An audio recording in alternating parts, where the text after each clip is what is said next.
It was the best of times. It was the worst of times. Hello, everyone, and welcome to Inside Gaming Roundup Live. 2023 has arguably been one of the best years in video game releases. We kicked off the year with an incredible Dead Space remake and only followed it up with bangers. Baldur's Gate 3, Phantom Liberty, Spider-Man 2, Legend of Zelda, Tears of the Kingdom, just to name a few.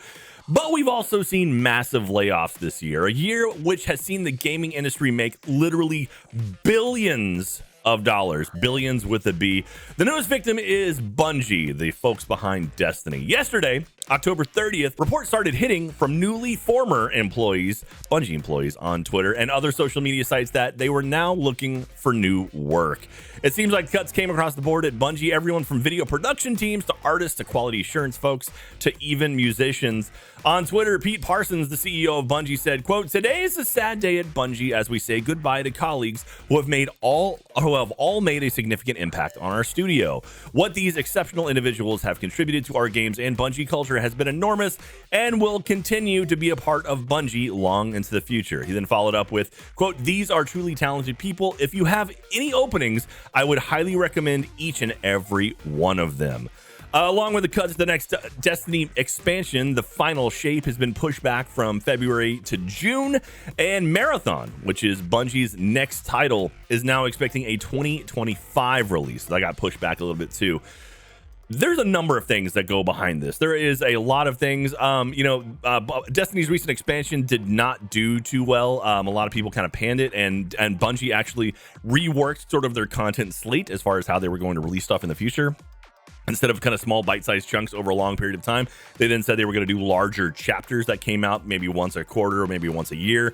I don't know if that had something to do with it, but it does seem interesting, and it is a little frustrating because this year has done so well for video games. They've made so much money this year, and we are still seeing cuts coming from some of the largest publishers across the board. Sony recently purchased Bungie for $3.6 billion last year. That's billion with a B, just last year, and already it's doing some massive cuts and layoffs, which, how does that happen? I just don't get it, and it is super frustrating. We have friends that work at Bungie. We have former employees from here at Rooster Teeth that are working, now are not working for Bungie anymore, and it's wild. And what do you guys have any idea, like, what is going on? Is it just, quote, recession? Is it people trying to save money? Is it Sony's fault?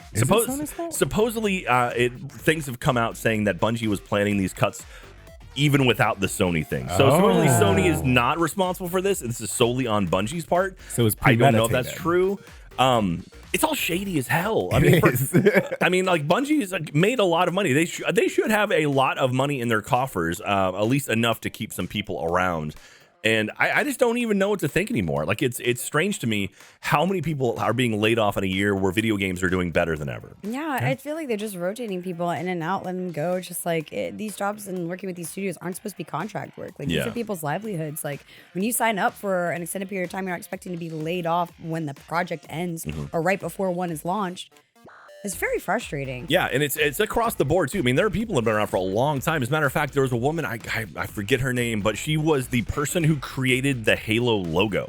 Was laid off. She had been with Bungie since 1999. Oh my God! And she is no longer part of the company. Also, the guy who does the soundtracks for Destiny has been let go too. Which, of all the things in Destiny expansions, the soundtrack has always been incredible. Yeah. And so he's gone now. So our friend Brian, who used to work here at Rooster Teeth, he was a production guy. He was doing all production for Bungie as well. He's gone now. It's wild. So Gloserius in our chat says they're turning our industry into gigs instead of jobs, which is, you see that in some industries, like something like animation, like people get hired on for like a show, then they're released and they get hired back on for shows. I don't want to see that in video games though. So it's pretty sad that this whole situation, I just don't understand the thought behind it. I'm sure I'll keep an eye on the news and see if any sort of explanation as to why they had to lay off so many people is coming up. It just feels like a company that has made a $3.6 billion sale last year wouldn't have to be letting people go less than a year later. But that's just me. No, it's been getting pretty sad seeing all the jobs kind of disappearing and kind of continuing to disappear with the existence of AI in this new game that I found out. It's in playtesting right now. It's actually a pretty cool game. It's called The Finals. I don't know if any of y'all heard about it. But what's not pretty cool is, in fact, that the voice acting that they've been using is majorly AI based. There are no real people really voicing. They did not hire any actors for it. And I just didn't think we were here yet.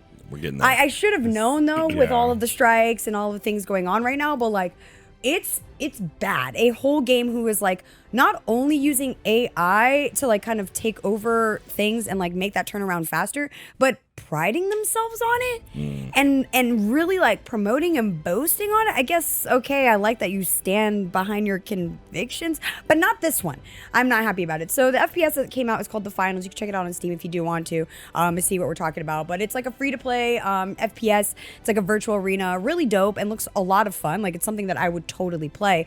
But now that I'm learning about the AI that's been used there, I kind of don't want anything to do with it. So Embark Studios essentially used all the voice work for it through AI, and they're not making it a secret. You actually hear them even talk about it in there's a podcast about it.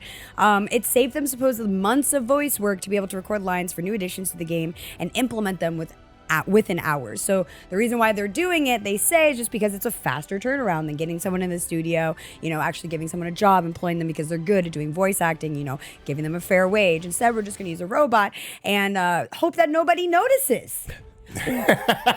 Well, when you listen to it, and I won't do it for now, you can go on your own time, but if you listen to it, you can tell something's off. Yeah. The cadence is weird. There's pauses in places that you would be like, okay, why are you pausing there? Why are you taking a breath there? It doesn't make sense. And it feels disingenuous. The kicker, though, for this is the studio goes, oh, yeah, it fits right into our lore. Our lore is about this weird meta robot battle show, game show. So yeah, if it sounds off, cool. It plays right into what we're going for. I'm sorry? This project isn't Baldur's Gate 3, so like your budget wouldn't be that big just to hire someone to actually do it. Some of the best FPSs are like characters that are strongly developed, that are fully voiced by real actors that add that characterization to it, and that's what's going to give your game, especially a shooter, longevity. Games like Valorant, even Overwatch, it's been going for how long, and we've been saying it's dead for years. It's the characters, it's the things that are brought to life by people, and once you start taking that out, your game just kind of becomes this hollow shell and something I just don't want to play. Yeah, I mean, this is tough. This is a tough situation because I'll play devil's advocate for AI because this is a new tool, right? I mean, like AI has been used in video games for forever. I mean, literally, it's been used for pathfinding for NPCs, enemies all the time, procedurally generated maps. Yeah. I mean, AI is a thing that's been around for a long time. It just feels like now we're starting to get to the point where AI is replacing what humans might be more likely to do. Back in the day, if you were making a map, you had to make the whole damn map. Yep. And so it's like, oh, we'll just have a computer do it and just have them make the rest of the map. And so no one has to waste their time on it. Then now it's getting to the point where it's like, oh, well, we'll just have a computer make the art for us. Like as recently I saw a post, I think on Kotaku, about Ubisoft was using AI generated art for Assassin's Creed advertisements, which is wild to me because like I feel like they should already have that art anyway. Yeah, don't you have concept art? I'm confused. Yeah, just use some concept art. But I mean, we're getting to that point now where I mean, AI is getting better and better, and at some point we're going to cross a line where you're not going to be able to tell, and that's the scary thing.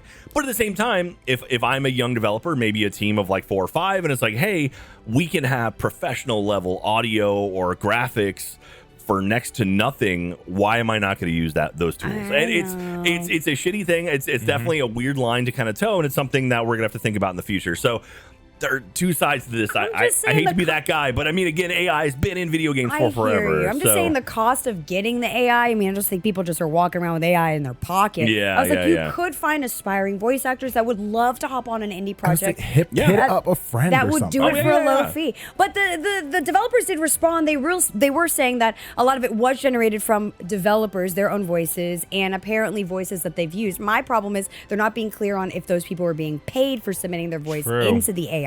Like if you're going to use it as a tool, and I'm with you, make sure people who are feeding that stuff into the AI that can't create something from nothing are getting compensated for what they're doing, because it still work either way. Yeah. So I don't know. It's a slippery slope that we are certainly on right now. And even like I think Biden just signed some legislation about AI, an executive order about AI. So it's like it's not something that people are ignoring. It's coming, and it's going to be a thing. Speaking of things. Is that my transition? That was I just set it up to you. I then looked at you. I mean, like, it was It was know. a full layup. natural break. That was a 3-pointer, I and you literally didn't heard dunk the it. cough, and I was like, "Oh, cool." And you looked at me as BK was coughing. And I was like, "What?" Because I was, she muted herself. Anyways, BK and Jack, have you ever wanted to live stream from jail? No, I've only been in What? jail. I've only been in jail once, and I did not want to live stream. I'm I keep good. forgetting that you've been to jail. Yeah. I'm so Well, good. I was like holding. It wasn't really jail. But Well, we're going to talk about a jail stream right now. So we all know that streamers are just built different. I mean, if you are a IG fan, you remember me covering a case of the streamer who locked himself in the closet for 3 days but couldn't do it. yeah, I remember It was that just one. like weak. Jack, I was in the closet for like 22 years. Yeah, Yeah, man. skill So But you, issue. you, it's weren't, skill issue. you weren't getting It's not flash banged every 15 Well, minutes. So. you don't know. Well, You don't know. That's true. Hold I guess on. so. So on an Instagram with Nicki Minaj, famous YouTuber content creator Kai Cenat, it's pronounced Cenat, BK. He's the one from New York who created the riot. Yeah. Funny you brought that up. Joined to discuss that he will be going to jail for 7 days on Nicki Minaj's live stream. A lot of people were concerned because they were like, "Oh, is this for the PS5 riots that happened in New York?" And Kai quickly shut that down and was like, "It's not about that. I think this was like a whole marketing thing." And he was still cagey about the reasons why. Get it? Like he was still cagey. Yeah, I get it. Blizz, I we get got it. It wasn't a funny enough It joke to take a wasn't that pause. funny. You could have just kept going. I'm so angry. Anyways, on October 25th, Kai Cenat teases, "I will be spending 7 days in jail on stream for 24/7 cameras on at all times. See you there." It's messy. The trailer is it's cinematic AF and also shows some notable celebrities and content creators, like Drewski, who I've seen some of the content, Your Rage, I've seen some gaming content, and like Offset from the Lots of rappers, Jack. yeah, lots of Okay, you're saying rappers. celebrities. I I'm know. like, I don't Oh, recognize any of okay. these people. I Yeah, had a to lot of help him rappers. out. Yeah. It's okay. The white in me knew he didn't know. That's true. If you said Paul Rudd, I'd be like, hey, I know that name. Right. Jake Paul. Jake Paul. No, Jake Paul's not in here. So Logan the live Paul. stream, nope. The live stream is still currently happening while we're reporting on this. It's on day 4 as I speak. And I actually was just watching about like 30 minutes of it before we started. Here's a couple of highlights from this live stream. Is everyone familiar with the Stanford prison experiment? Yep. Yes. Yep. Did they swap roles? Did someone get So to become? there's inmates and there's someone who is a guard there. So if you don't know what the Stanford prison experiment, it's a social experiment that happened for 2 weeks where we put normal people in a experiment. Some of them were guards, some of them were prisoners. It was There you go. literally extremely important, like for like so much in psychological research. It was necessary because a lot of people were pleading like, "Oh, I was just following orders." Like that's kind of why it was done. Yep. Okay, cool. I just want to make sure we got to that. Yeah. So basically, that kind of got recreated on day 2 in one of Kai's streams, or in the Kai stream. One prison guard was seen lashing out and becoming enraged at one of the inmates. Oh man. This isn't a real prison guard. This is a friend And this is day 4. who's playing a prison guard. Some folks on Reddit also claim that this entire live stream was giving them PTSD, which I completely understand. Great. Offset, who is supposed to be coming in, didn't join the experiment because apparently Kai Cenat said that his latest album was mid. So funny. And so he was like, "I'm not doing this anymore." They also have visitation. And It's like a real prison. Like conjugal visit? yeah, Yeah, like they I got guess. baddies. They got baddies coming to the jail baddies coming to the jail. talk to their prisoner in. I don't know. Here's my opinion, and I'll just leave it on this. Okay, yeah. As a 27-year-old man, I think this content that's being made is kind of funny. Now, if I was a child, I wouldn't know how to feel about this. This is in a way glorifying going to jail. Yeah. To impressionable minds on Twitch, which we know Twitch, you can be 13 years old or older in order to be on Twitch. And this is not it. This is very impressionable, and Kai Cenat has such a big fan base, especially a younger fan base. Yeah. And this is just glorifying that. 100%. So personally, I'm not a fan of it. I'm not a fan of it. It's just, I don't know, glorifying it again, coming from one of the most prominent black streamers and black content creators. It's rubbing me the wrong way. But like, we also are a group of people like where we like to kind of parody ourselves and really like take things to the extreme to kind of like deal with it and like kind of reclaim it. So I see the appeal in it. It's pretty funny. They were in there rapping and like cracking jokes. So like, if you're an adult, I bet you could watch. You could. Okay, but I am fearful for the next generation because is this your king? Yeah, is this your king? And like Rice kind of put it in chat too. There's currently like right now 80,000 viewers watching this stream. 80K. 80,000 viewers. I'm just nervous that this is like, all right, this is the next step. And then this is the next step. Like, and it's at some point, someone's going to get themselves in some serious trouble. Like, someone's going to do something. Someone's going to do something dangerous. I'm afraid, because they see 80,000 people watching them live right now. Like, oh well, I can do this more extreme. I can take this to the next level, and someone's going to keep taking it to the next level, and then something bad's going to happen. And so, Twitch needs to step up. Like, I can't believe Twitch is letting this happen right now. I'll be honest. Very confusing. I have no idea what's going on. It's not against TOS. It's not against TOS. If it was very clearly like, this is fake, this is not this is a set, these are like actors, a disclaimer, maybe something like that. I mean, there's probably a disclaimer, but also at the same time, like, this doesn't break TOS. I don't know, y'all. All I'm saying is if you're curious, check it out, but also stay very far away from it. It's been sensationalized, and I'm just glad people are aware that this isn't really streaming from prison, because for the first couple of days, like, that's how it was being made out to be. Yeah. I know, but the angles were too good. We knew right away. Orson Welles at War of the World. We have a dude pretending to be in jail. Like, this is the worst. Well, let's move on from that and talk about some cool stuff that is coming out right now. How about some new releases, everyone? Here we go. Enjoy meditative vibes. And is it Jusant? An action puzzle climbing game. Scale an immeasurably tall tower and ascend to new heights. BK, you love climbing stuff. Yeah. Alongside your watery companion. Master your climbing tools, find your way up through diverse biomes, and piece together the tower's past. Jusant comes to PS5, Xbox Series X and S, and PC today. Oh my God, we have Silent Hill Ascension. We did it, everyone. Is a live interactive streaming series developed by Genvid Technologies. Viewers will be able to determine the outcome of the overall narrative of the story, making the final set choices. The canon story. Yeah, that's like the official one. Here you go. Comma. The canon story. Anyway, Silent Hill Ascension coming to PC October 31st, aka today. Old friends and bitter enemies await you as you invade Earth alongside a mothership full of alien friends. Blast, beam, and bite your way through an endless swarm of enemies as you and up to 3 of your fellow hominids cause mayhem with a huge arsenal of weapons, mutations, and acrobatic maneuvers in alien hominid invasion. Hitting the Xbox Series X and S, Xbox One, Switch, and PC tomorrow. I just got asked November if I'm 1st. an AI. Okay. Oh, I have a code to this one. We're 2 not best sure. friends, one wild adventure. Join best friends Nunu and Willump on the adventure across the frozen wilds of Freljord. Song of Nunu, a League of Legends story, is a single-player story adventure developed by Tequila Works. Song of Nunu, a League of Legends story, is coming to PlayStation 5, Xbox Series X, PlayStation 4, Xbox One, Switch, and PC November 1st. The J is silent. It's Freylord. It's Tahila. Yeah. Tequila. The Penitent One awakens as Blasphemous 2 joins him once again in an endless struggle against the miracle. Dive into a perilous new world filled with mysteries and secrets to discover and tear your way through monstrous foes that stand between you and your quest to end the cycle once and for all. Blasphemous 2 hits the PlayStation 4 and Xbox One on November 2nd. That's an old school title. Yeah, it's really cool. It's going to Xbox One and PS4. Yeah.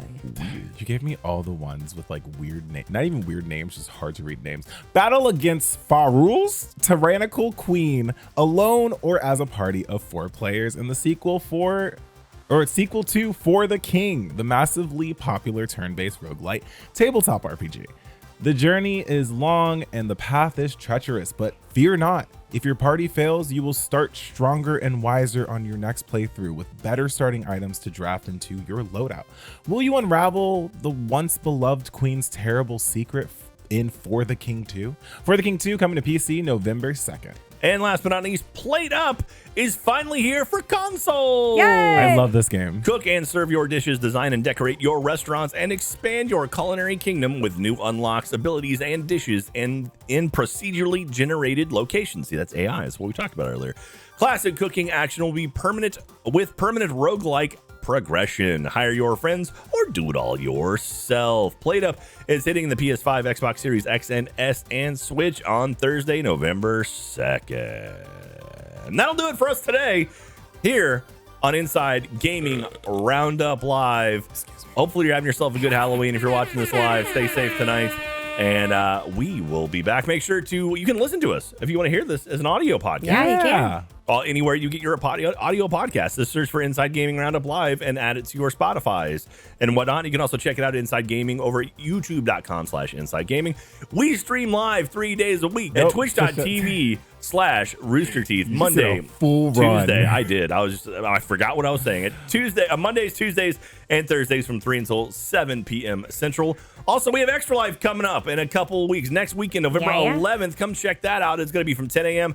on November 11th until 10 a.m. on November 12th. We're raising money for Children's Miracle Network hospitals all across the U.S. and Canada. Anyway, we'll see you next time. Bye, everyone. Roundup Live. See ya.